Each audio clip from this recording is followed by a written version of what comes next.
रीट मुख्य परीक्षा level 2 maths विषय में हम पढ़ रहे थे वास्तविक संख्याएं, और आज हम पढ़ेंगे वास्तविक संख्याओं के अंतर्गत सम और विषम संख्याएं। तो टॉपिक लिखिए वास्तविक संख्याएं, और उसमें हम पढ़ेंगे आज सबसे पहले सम संख्याएं। रियल नंबर्स के अंतर्गत हम पढ़ने वाले हैं सम संख्याएं। अब सम संख्याएं क्या होती है, कहां से शुरू होती है, पूरा निचोड़ निकाल के रहेंगे। इंग्लिश में इसको कहते हैं इवन नंबर्स। आपने सबसे पहले पढ़ा था कि प्राकृत जो संख्याएं हैं वो 1 से शुरू होती है, उसके बाद में 3, 4, 5, 6 ऐसे आगे से आगे चलती रहती है। अब इन प्राकृत संख्याओं में से जिन जिन संख्याओं में 2 का भाग जाता है वो सारी संख्याएं कहलाती है सम संख्या। ध्यान रखिए, प्राकृत संख्याओं में से ही हम ले रहे हैं सम संख्या। तो इसमें 2 का भाग जिन जिन संख्याओं में जाता है उन सारी संख्याओं को हम सम संख्या का नाम देते हैं। तो सबसे पहले शुरुआत किससे होगी, 2 से, उसके बाद में 4, 6, 8, 10, 12 आगे से आगे चलता रहेगा। अब आपको बाय द वे कोई पूछ ले कि बताओ सबसे छोटी या प्रथम सम संख्या कौन सी है, प्रथम सम संख्या कौन सी है, तो आप कहेंगे 2। या कहे सबसे छोटी सम संख्या कौन सी है, तो आप कहेंगे 2 है। छोटी सम संख्या क्या है, तो आप कह पाएंगे कि 2 है।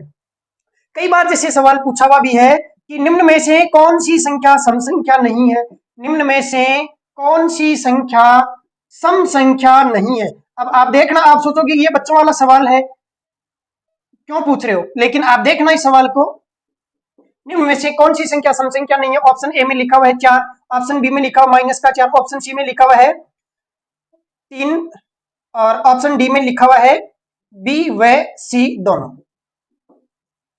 अब देखना, आप एक बार सोचने के लिए मजबूर हो जाएंगे कि केवल सी है वो उत्तर होगा या फिर डी होगा कि बी और सी दोनों है। तो ध्यान रखिए, दिखता ऐसा है कि -4 में तो 2 का भाग चला ही जाएगा, लेकिन नहीं जाएगा। क्यों नहीं जाएगा, ध्यान रखना, सम संख्याएं केवल पॉजिटिव होती है, कभी भी सम संख्याएं निगेटिव नहीं होती है। जबकि यहाँ पे -4 दिया हुआ है तो इसमें भाग नहीं देना आपको, केवल पॉजिटिव संख्याएं हैं उन्हीं को लेना है। और प्राकृत संख्याओं में से ही सम संख्याएं ली जाती है, तो प्राकृत संख्याएं खुद ही निगेटिव नहीं होती, तो सम संख्याएं फिर निगेटिव हो सकती है क्या, नहीं हो सकती। तो इसका उत्तर डी ऑप्शन हो जाएगा। क्यों, क्योंकि न तो -4 सम संख्या है और ना ही 3 सम संख्या है। गलती से भी ये मत कर देना कि इसका उत्तर सी हो जाएगा। क्यों, क्योंकि -4 है वो भी सम संख्या नहीं है। अगर इसी में होता ऑप्शन में, यहाँ पे ऑप्शन ए में होता 4, ऑप्शन बी में होता 0, ऑप्शन सी में होता -4 और ऑप्शन डी में होता बी व सी दोनों, तो कौन सा उत्तर होता। तो ध्यान रखिए, 0 है वो भी सम संख्या नहीं होता है, क्योंकि देख लो सबसे छोटी सम संख्या ही 2 है, तो 0 कहां से हो सकता है, शुरुआती 2 से होती है, इसका मतलब 0 है वो सम संख्या नहीं होता है। तो यहाँ पे सम संख्या नहीं है ये पूछा गया है, तो ना तो 0 है और ना ही 4 है। ऑप्शन डी हो जाएगा, बी और सी दोनों। केवल 4 है वो एक सम संख्या है। तो इस प्रकार का सवाल भी आपसे पूछा जा सकता है, कथनों में ऐसा दिया जा सकता है। ठीक है, तो ध्यान रखना इनको। तो आगे हम पढ़ते हैं कि सम संख्याओं की और क्या क्या विशेषताएं होती है।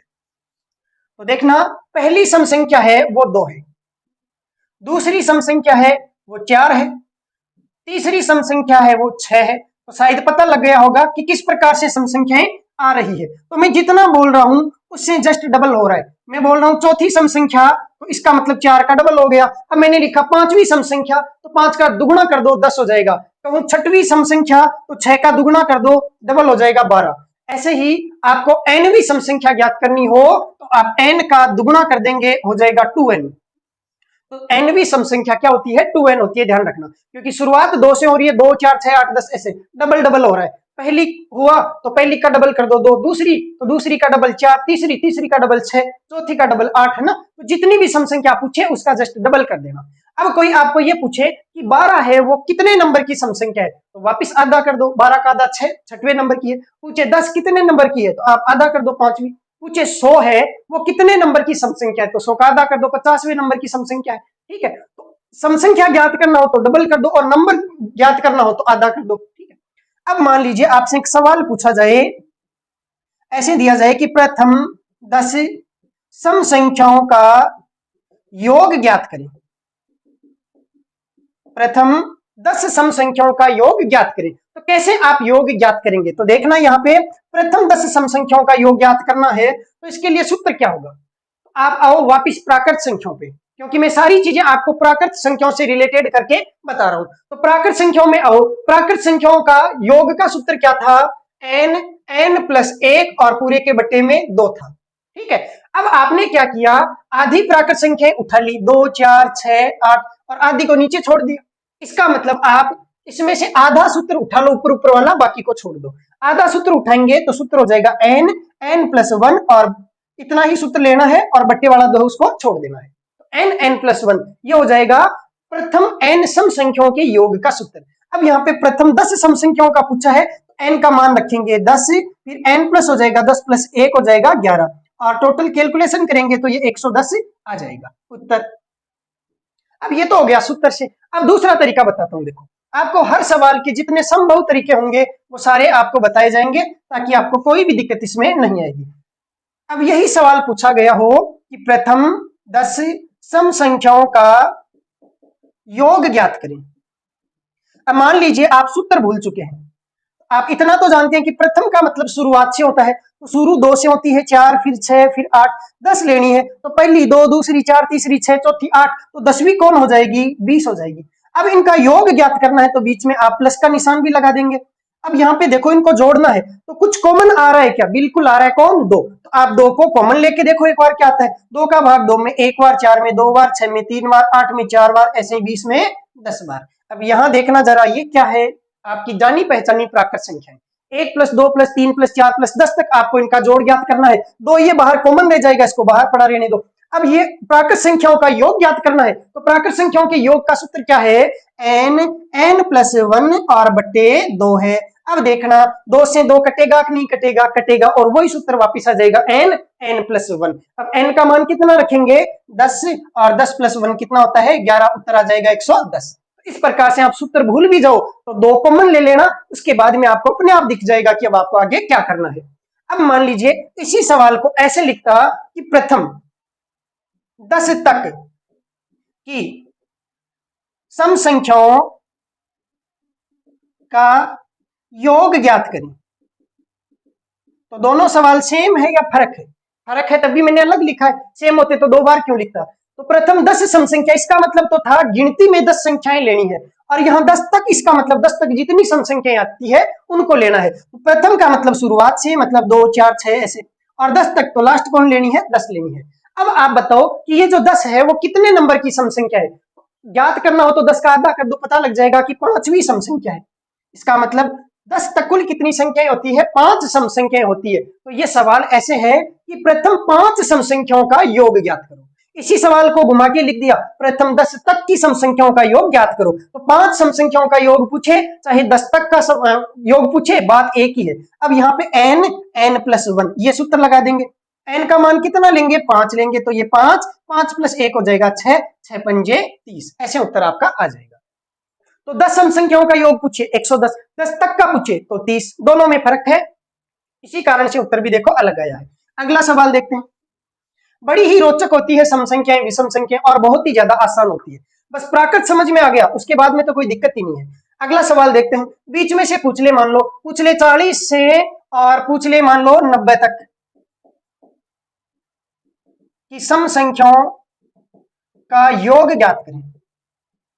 ये सवाल पूछ लिया जाए कि 40 से 90 तक, इसका मतलब शुरुआत कहां से करनी है, 40 से, उसके बाद में 42 आएगा, 44 आएगा, 46 आएगा, कहां तक चलना है, 90 तक। इसका मतलब लास्ट वाली है वो संख्या 90 लेनी है। ठीक, अब सबसे पहले आपको इनको जोड़ना है तो जोड़ का निशान लगा दो। अब हमें तो प्रथम का जोड़ है उसका तरीका तो आता है, एक काम करो, पहले आप 1 से लेके, मतलब शुरू वाली जो प्रथम है 2 से लेके 90 तक का जोड़ ज्ञात कर लो, और उसके बाद में 2 से लेके और 40 से जस्ट पहले आती है सम संख्या 38 तक के जोड़ को गठा दो। तो हम एक काम करते हैं, पहले पता करते हैं कि ये कितने नंबर की है। तो 90 का आधा किया तो पता चला कि ये 45वीं सम संख्या है।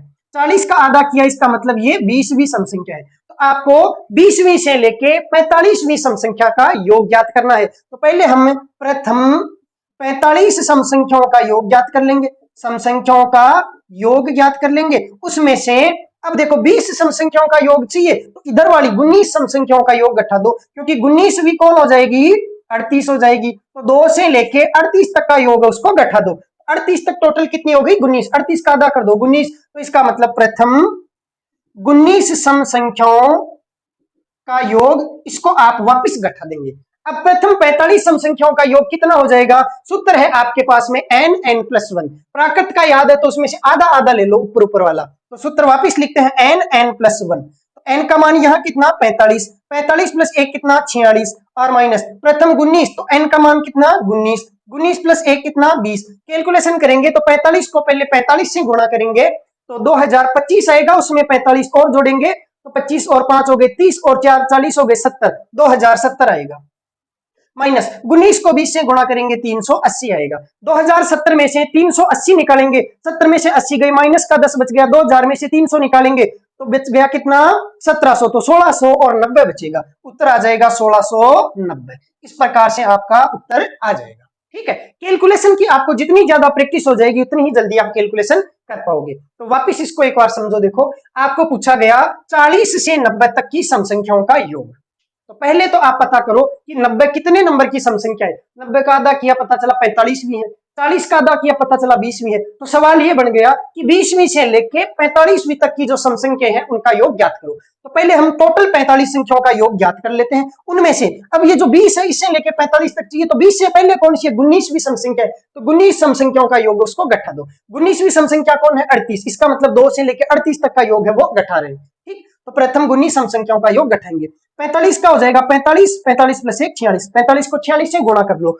उसके बाद में 19 को 20 से गुणा कर लो। 45 को 45 से गुणा करते हैं तब तो आता है 2000, 4 पंजे 20 और 25, 20 25 मतलब 2025। उसमें 45 और जोड़ दो तो 2025 में 5 जोड़ा तो 2030 हो गया, 40 जोड़ा तो 2070 हो गया। माइनस 19 दूना 38 होता है, एक बिंदी लगा दी। 2070 में से पहले 2000 में से 300 घटा लो, बच गया 1700, और फिर 70 में से 80 घटाएंगे तो 10 और कम करना पड़ेगा, तो 1700 में से 10 और कम कर दो तो 1690 आ जाएगा। ऐसे आप कैलकुलेशन कर सकते हैं।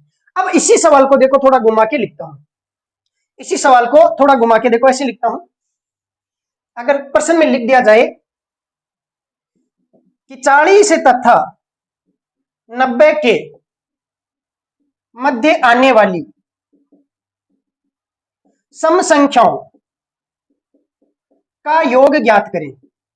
अब बताओ इसी सवाल को कैसे सरल करेंगे।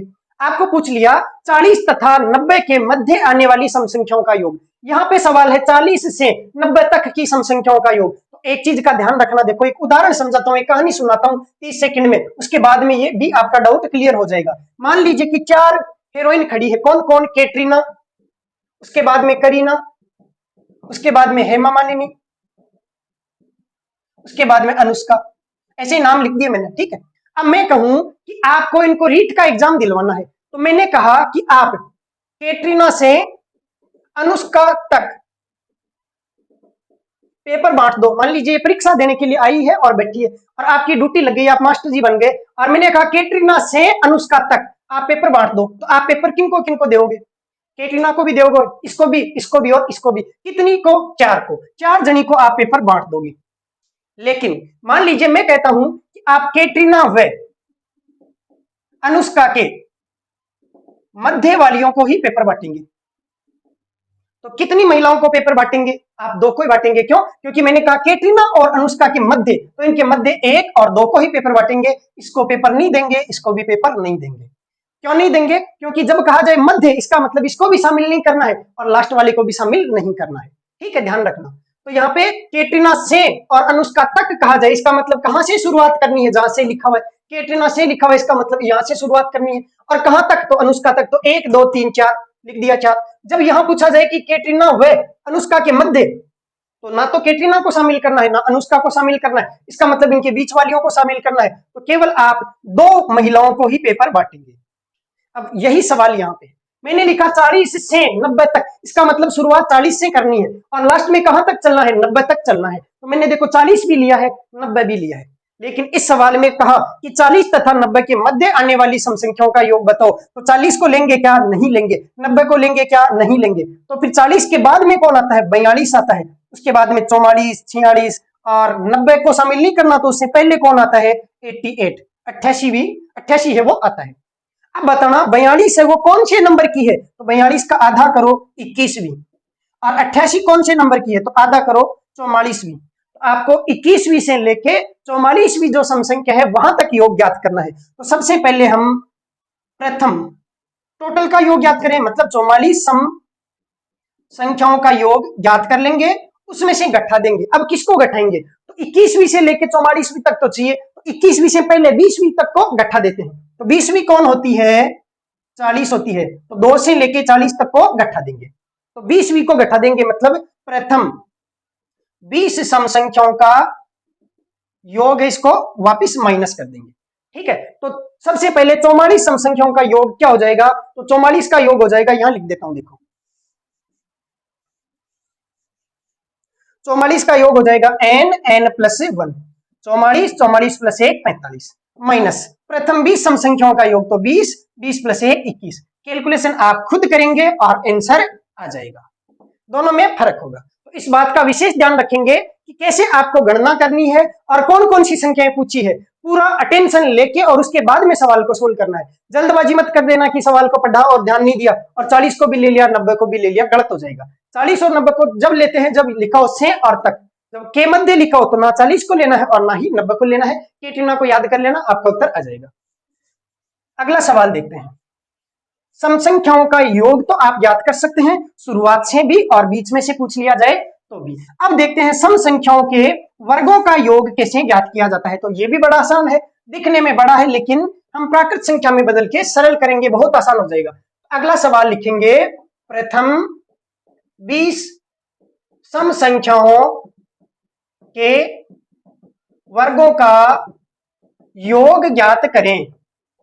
प्रथम 20 सम संख्याओं के वर्गों का योग ज्ञात करें। और एक सवाल और लिखता हूं, प्रथम 20 तक की सम संख्याओं के वर्गों का योग ज्ञात करें।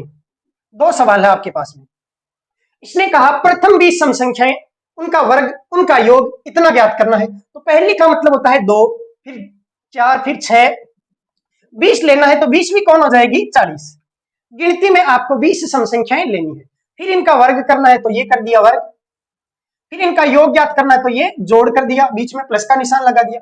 अब इनको जोड़ के बताना है। तो यहाँ पे देखो 2 का स्क्वायर, 4 का स्क्वायर, 6 का स्क्वायर, ऐसे ऐसे 40 का स्क्वायर। इन सब में कुछ कॉमन दिख रहा है क्या, बिल्कुल दिख रहा है, कौन, 2 का स्क्वायर। देखो 2 का स्क्वायर आप कॉमन लेंगे तो 2 का स्क्वायर आ जाएगा। अब स्क्वायर वाले में से कैसे कॉमन लेते हैं थोड़ा समझ लेते हैं। यहाँ पे लिखा था 2 का स्क्वायर, 4 का स्क्वायर, 6 का स्क्वायर और लास्ट में 40 का स्क्वायर। आज कॉमन लेना सिखाता हूं, उसके बाद में कभी आपके प्रॉब्लम नहीं आएगी। कॉमन लेने का मतलब होता है भाग देना, कॉमन लेने का मतलब होता है भाग देना। तो भाग किसका दे रहे हैं, 2 के स्क्वायर का। अब इस 2 के स्क्वायर में 2 के स्क्वायर का भाग देंगे तो कितनी बार जाएगा, एक बार जाएगा। लेकिन देखो भाग ऐसे देना है आपको, 2 के स्क्वायर में 2 के स्क्वायर का, तो ऐसे एक साथ में और फिर स्क्वायर। तो 2 का भाग 2 में कितनी बार, एक बार, तो 1 का स्क्वायर बचेगा, ये 1 का स्क्वायर। प्लस 4 के स्क्वायर में 2 के स्क्वायर का भाग देना है, 4 के स्क्वायर में 2 के स्क्वायर का, तो भाग ऐसे देना, स्क्वायर स्क्वायर एक साथ लिखेंगे, ये भी घातांक के नियम में आपको पढ़ाऊंगा। फिर लिखेंगे 4/2, 2 का भाग 4 में 2 बार, तो आ गया 2 का स्क्वायर, तो यहाँ बचेगा 2 का स्क्वायर। ऐसे ही 6 के स्क्वायर में 2 के स्क्वायर का भाग देंगे तो स्क्वायर स्क्वायर तो लगा रहेगा, 6 में 2 का भाग जाएगा 3 बार, तो आएगा 3 का स्क्वायर। ऐसे मत कर देना कि स्क्वायर से स्क्वायर को काट दिया, नहीं तो नंबर कट जाएंगे फिर। और लास्ट में 40 के स्क्वायर में 2 के स्क्वायर का भाग देंगे तो 40 का स्क्वायर बटे 2 का स्क्वायर। पहले स्क्वायर को एक साथ लिखेंगे 40 में, फिर 2 का भाग देंगे तो ये आ जाएगा 20 और उसका स्क्वायर, तो ये हो गया 20 का स्क्वायर। अब इसको यहां लिख देता हूं, 1 का स्क्वायर प्लस 2 का स्क्वायर प्लस 3 का square plus dot dot dot dot 20 का स्क्वायर। देखो आपकी वही फेवरेट नंबर्स, कौन, प्राकृत संख्या और उनका वर्ग। प्राकृत संख्याओं के वर्गों का योग ज्ञात करना है, कितनी का, 20 का। तो प्राकृत संख्याओं के वर्गों का योग का सूत्र क्या होता है, n प्लस 1, 2n प्लस 1 और पूरे के बट्टे में 6 मान रखेंगे। तो 2 का स्क्वायर बाहर रख लो इसको, 2 का स्क्वायर को, और n का मान कितना रखेंगे, 20 रखेंगे, तो ये हो गया 20। 20 प्लस 1 कितना हो जाएगा 21, 20 का दुगुना 40 प्लस 1 कितना हो जाएगा 41 और पूरे के बट्टे में 6। अब इसको सरल करते हैं तो 2 का स्क्वायर तो हो गया 4, ये 20 गुणा 21 गुणा 41 काटते हैं, इसको 3 से काटा 2 बार, 3 से काटा 7 बार, 2 से काटा 10 बार, 11। अब ये हो गया देखो 41 गुणा 7 गुणा 10, 41 को 7 से गुणा करते हैं तो 7 चौके 28 और 7 एकम 7, 287 हो गए, ठीक है। और ये 287 और 10 से गुणा करेंगे तो 2870, ठीक है। और उसके बाद में उसका 2870 को 4 से गुणा करेंगे तो ये हो जाएगा 4 गुणा 0 0 और 4 गुणा 7 चौके 28 का 8 80 की 2 और 4 8 चौके 32 और 2 हो जाएंगे 34 का 4 असल की 3 और 4 दूनी 8 और 3 11, 11,480 ये आपका आंसर होगा, इसे नोट कर लीजिए। अगला सवाल है प्रथम 20 तक की सम संख्याओं के वर्गों का योग ज्ञात करें। इसमें 20 तक आने वाली जितनी भी सम संख्याएं हैं वो लेनी होगी। तो 2 का स्क्वायर, उसके बाद में 4 का स्क्वायर, 6 का स्क्वायर, 8 का स्क्वायर और कहां तक 20 तक। तो 20 तक कितनी सम संख्याएं आती है सबसे पहले हमें ये ज्ञात करना होगा, या फिर आप डायरेक्ट इसमें 2 का स्क्वायर कॉमन लेके और उसके बाद में इसको सरल कर सकते हैं। तो डायरेक्ट हम 2 का स्क्वायर कॉमन ले लेंगे तो यहाँ पे 1 का स्क्वायर बचेगा, 2 का स्क्वायर बचेगा, 3 का स्क्वायर बचेगा और लास्ट में 10 का स्क्वायर बच जाएगा। अब यहाँ पे 2 का स्क्वायर होता है 4 और यहाँ पे ये जो है ये सारी प्राकृत संख्या होगी और प्राकृत संख्याओं के वर्गों का योग आपको ज्ञात करना है। तो सूत्र आपके पास में है n+1 2n+1 और बट्टे में 6। अब आप मान रखेंगे तो 2 का स्क्वायर 4 पहले से है और n का मान रखेंगे 10, 10 + 1 हो जाएगा 11, 10 का दुगुना 20 + 1 हो जाएगा 21 और बट्टे में 6। 3 से काटा 2 बार, 3 से काटा 7 बार, उसके बाद में देखो 11 7 77 और इसको भी काट लेते हैं। देखो 2 से ये कट गया 2 बार, 11 गुणा 7 77, 77 को 10 से गुणा किया 770, उसको दुगुना करना है तो 1540 आ जाएगा, 1540 उत्तर। इस प्रकार से आपको इसको सरल कर लेना है। सम संख्या के लिए हमने कोई भी सूत्र अलग से नहीं पढ़ा है, प्राकृत संख्याओं वाले सूत्र है वही काम में आ रहे हैं। ठीक है, तो आप अब अगला सवाल लिखेंगे सम संख्याओं के घनों का योग का। तो लिखेंगे एक सवाल, प्रथम लिखेंगे एक सवाल, प्रथम 20 सम संख्याओं के घनों का योग ज्ञात करें। प्रथम 20 सम संख्याओं के घनों का योग ज्ञात करें। प्रथम 20 सम संख्याओं के घनों का योग ज्ञात करें। तो सबसे पहले हमें पता होना चाहिए कि प्रथम 20 सम संख्याएं कौन कौन सी है। तो 2 4 6 8 20 लेनी है तो 20 भी कौन हो जाएगी 40। इसके घनों का योग ज्ञात करना है तो सबके क्यूब लगा देंगे, सबके क्यूब करेंगे, उसके बाद में इनको जोड़ना है। तो देखो जोड़ लेते हैं इनको। अब यहाँ पे 2 का क्यूब कॉमन आ रहा है तो इसको कॉमन लेते हैं। 2 के क्यूब में से 2 का क्यूब कॉमन ले लिया तो बचा 1 का क्यूब। 4 के क्यूब में से 2 के क्यूब को कॉमन लेंगे तो बचेगा 2 का क्यूब। 6 में से 2 को कॉमन लिया 3 और इसका क्यूब बचेगा। 8 में से 2 के क्यूब को कॉमन लिया तो यहाँ पे 4 का क्यूब बचेगा। क्यूब क्यों बच रहा है इसको समझा देता हूँ। देखो जैसे आपको 2 का क्यूब, फिर 4 का क्यूब, फिर 6 का क्यूब, 8 का क्यूब, इसमें से 2 का क्यूब कॉमन लेना है। तो सबसे पहले 2 के क्यूब में 2 के क्यूब का भाग देंगे। तो आपको भाग ऐसे देना है, क्यूब को एक साथ में लिखेंगे, फिर 2 में 2 का भाग देंगे, 1 आएगा और इसके क्यूब लगा देंगे। उसके बाद में 4 के क्यूब में 2 के क्यूब का भाग देना है, तो क्यूब को एक साथ में लिखते हैं, फिर 4 में 2 का भाग देते हैं, 2 बार जाता है और 2 का क्यूब आता है। तो ऐसे ही 6 का क्यूब, 6 में 2 के क्यूब का भाग देंगे तो 3 का क्यूब आएगा, फिर 4 का क्यूब और लास्ट में 40 में 2 का भाग देंगे तो 20 और उसका क्यूब आ जाएगा। ठीक है, इस चीज का आपको विशेष ध्यान रखना है कि क्यूब साथ में आएगा, क्यूब को मत हटा देना नहीं तो गलत हो जाएगा। अब 2 का क्यूब कितना हो गया 8 हो गया और यहाँ पे 1 का क्यूब, 2 का क्यूब, 3 का क्यूब। अब ये कौन सी संख्याएं हैं, प्राकृत संख्याएं हैं और उनके घनों का योग आपको ज्ञात करना है। प्राकृत संख्याओं के घनों के योग ज्ञात करने का सूत्र n+1/2 और पूरे सूत्र का होल स्क्वायर। ये 8 तो पड़ा रहेगा और उसके बाद में n का मान कितना रखेंगे 20 रखेंगे, 20 + 1 हो जाएगा 21 और बटे में 2 पूरे का होल स्क्वायर। सरल करते हैं 8, 2 से कट गया कितनी बार 10, 21 गुणा 10 हो गया 210, 210 का स्क्वायर और उसके बाद में ये हो जाएगा 8, 210 का स्क्वायर करेंगे तो 21 का स्क्वायर 441 और 1 0 का स्क्वायर 2 0, इसको गुणा करेंगे तो उत्तर आ जाएगा। इस प्रकार से आप सम संख्याओं के घनों का योग भी ज्ञात कर सकते हैं। अब बाय द वे आपको बीच में से पूछ लिया जाए तो कैसे करेंगे, तो भी आप सरल कर लेंगे, कोई दिक्कत नहीं आएगी। एक सवाल देखते हैं, लिखेंगे 10 से 20 तक की सम संख्याओं के घनों का योग ज्ञात करें। 10 से 20 तक की सम संख्याओं के घनों का योग ज्ञात करें।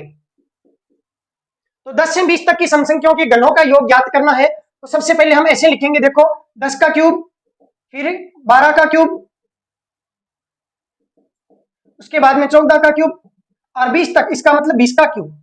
अब आपको 10 से 20 तक का ज्ञात करना है तो सबसे पहले आप 1 से मतलब शुरुआत से, तो शुरुआत कहां से 2 से, 2 से 20 तक का क्यूब उसका योग ज्ञात कर लो और उसमें से घटा दो 2 से 8 तक के क्यूब को, इसको घटा देंगे। तो सबसे पहले हम 2 से लेके 20 तक के जो सम संख्या है उनका क्यूब ज्ञात कर लेते हैं। इनका क्यूब ज्ञात करने का सूत्र क्या रहेगा, तो 2 का क्यूब, फिर 2 का क्यूब, उसके बाद में 4 का क्यूब, 6 का क्यूब और लास्ट में 20 का क्यूब। इसमें से घटाना है 2 का क्यूब, 4 का क्यूब और लास्ट में 8 का क्यूब तक। अब यहाँ पे 2 का क्यूब कॉमन लेंगे, तो दोनों में एक साथ में 2 का क्यूब कॉमन ले लेता हूं ताकि सवाल और भी ज्यादा आसान हो जाए। तो यहाँ 1 का क्यूब, 2 का क्यूब, 3 का क्यूब ऐसे बचेगा और लास्ट में 10 का क्यूब। और यहाँ पे क्या बचेगा, मैंने बाहर ले लिया 2 का क्यूब को एक साथ में, तो यहाँ पे 1 का क्यूब, उसके बाद में 2 का क्यूब और लास्ट में 4 का क्यूब। अब इसको सरल करते हैं तो 2 का क्यूब कॉमन आ जाएगा। उसके बाद में ये क्या हो गया, प्राकृत संख्याओं के घनों का योग। तो सूत्र हो जाएगा n+1/2 और पूरे सूत्र का होल स्क्वायर। तो सूत्र में मान रखते हैं 2 का क्यूब तो बाहर कॉमन ही पड़ा रहेगा। n का मान यहाँ कितना 10, 10 में से 1 हो जाएगा 11/2, तो ये हो जाएगा 10 और 11/2 इसका स्क्वायर माइनस यहाँ पे n का मान 4, तो 4 + 1 हो जाएगा 5 और बट्टे 2 और इसका भी होल स्क्वायर। सरल करते हैं, 2 का क्यूब होता है 8, ये हो जाएगा 5 बार कटेगा, 11 पंजे 55, 55 का स्क्वायर हो जाएगा और माइनस ये कटेगा 2 बार, 5 दूना 10, 10 का स्क्वायर हो जाएगा। अब आप इसको सरल कर सकते हैं, यहाँ पे 8 ऐसा का ऐसा आ जाएगा, 55 का स्क्वायर करना है तो 6 पंजे 30, 3025 हो जाएगा और माइनस 10 का स्क्वायर 100 हो जाएगा। 3025 में से 100 घटाएंगे तो ये हो जाएगा 2925, इसको 8 से गुणा करेंगे तो उत्तर आ जाएगा। इस प्रकार से आप आसानी से सम संख्याओं के घनों का योग बीच में से भी पूछ लिया जाए तो भी ज्ञात कर सकते हैं। इसके लिए आपको यही तरीका यूज करना है और ये बड़े ही आसान होते हैं। आज की क्लास काफी बड़ी हो गई है, अब हम विषम संख्याओं को पढ़ेंगे अगली क्लास में। धन्यवाद।